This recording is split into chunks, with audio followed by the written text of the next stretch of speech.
Sveicināti, mīļie interneta tīkla skatītāji. Cienījamā radio draudzē. Interneta radio. Jā, mums tiešām ir liels prieks, ka šodien mūsu studijā ir viesis Uģis Smilga. Un viņam vienmēr ir ko teikt par tēva sirdi. Un klausīsimies, ko teiks Uģis. Būs prieks vislabāko cenu. Es kādreiz klausos Kristīnu par radio, tas aktuālās diskusijas, un tu viņus uz tā meklē, kā to nabadzību attaisnot. Jo, lai dzīvot nabadzībā, galīgi nav līdzīgas attiecības ar Dievu. Bet rakstos vienmēr var atrast pamatojumu, jo burts nokauj, bet gars dara dzīvu. Kad sešos strādē tāda atziņas gudrības dava, nu kā noraksturot? Pirms cilvēks tur pusstundu runā, bet kā var vienā teikumā pateikt, ko viņš vispār grib pateikt? Un kur cik man ierāva tiesa virpulī juridiskās lietās, un ziniet, kā es uzprasījos, es klausījos Dievu vārdu, ja nekļūsiet kā bērni, neredzēt jums debesu valstību. Un es domāju, kā var būt jurists ar bērnu sirdi? Kā tas var savienot? Un tad es tagad klausos tās tiesas, un vienreiz klausies to aktuālo diskusiju, tur, laikam, arī, kāpēc vajag tur tajā nabadzībā dzīvot, ka tur motivācija rakstot. Un es domāju, kas tas, ko viņi tur dara? Un tad man atnāk atziņas vārds, ka viņi tāpat kā es gatavojās uz tiesas sēdi, jo es arī meklēju likuma pantus. Tad viņi domāja, ja es pie Dievu kā mīlošs tēvu, bet kā advokāti, uz tiesas sēdi, pie lielā tiesneša. Un bija vēlreiz tāda problēma, ka tiem brāļiem Kristu viņi dzīvo vecajā derībā, kas ir ķūnīgot ar jaunās derības elementiem.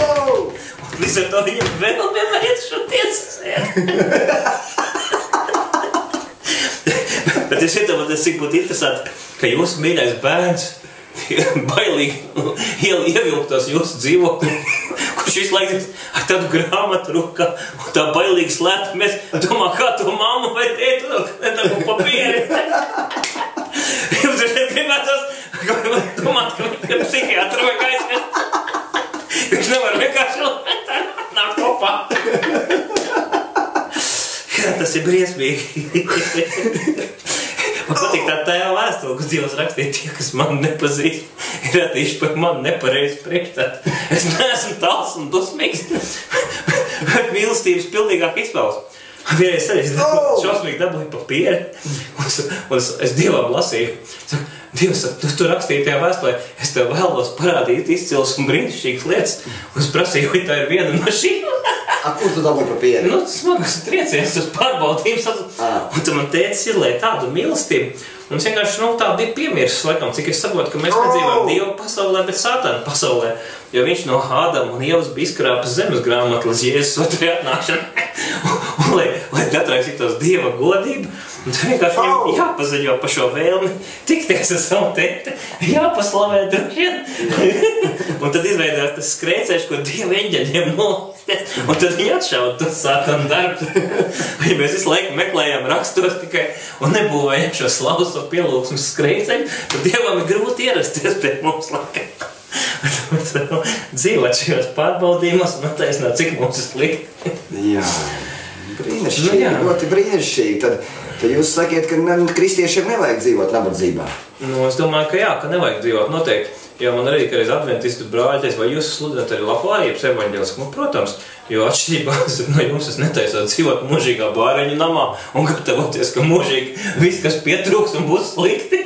Bet es zinu, ka debes tev gatavojas tu. Bet arī es zinu, ka labi vecāki skatās, lai tās dāvanas, piemēram, nepārēstos ar konfliktiem un tā. Un dāvanas jāizmanto tā, lai neapbēdinātu ne tēti, ne citus. Jā. Un tiešām slavu Dievam, ka man tiešām nekā nav tāda būtiska trūcis. Un es saprotu, ka viena no galvenām lietām ir slāpt pēc Dievu, jo kas man patīk? Kad es prasu arī cienījumiem ķūnīgotiem brāļiem, kas zina vārdu, es palūdzu vienu jautājumu. Pasakiet vienā teikumā, ja jūs būtu reklāmas menedžers, kam vajadzētu neticīgiem pārdot Bībeli, kā jūs pateikt vienā teikumā, kas ir rakstīts Dieva vārdā vispār? Un es kaut kādu 4 gadu garumā man atnāca tāds atziņas vārds, ka būtībā Bībeli stāsts par to, kā cilvēki pazaudēja tēti, Un tas ir vecā derība un jaunā derība, kā tēti dabūt atpakaļ. Jo Jēzus arī nepiesavinājās visu godīšies. Ko jūs sakiet man, ka es esmu labs esam, ka vienīgais Dievs ir labs, tas ir tētis. Viņš ir, ka vienas lietas jums vajag tēti, man arī kristieši pasaka, kas ir vislabākā un svarīgākā dāvana. Man liekas, ka vissvarīgākā dāvana būtu tiešā veidā online parunāties ar tēti.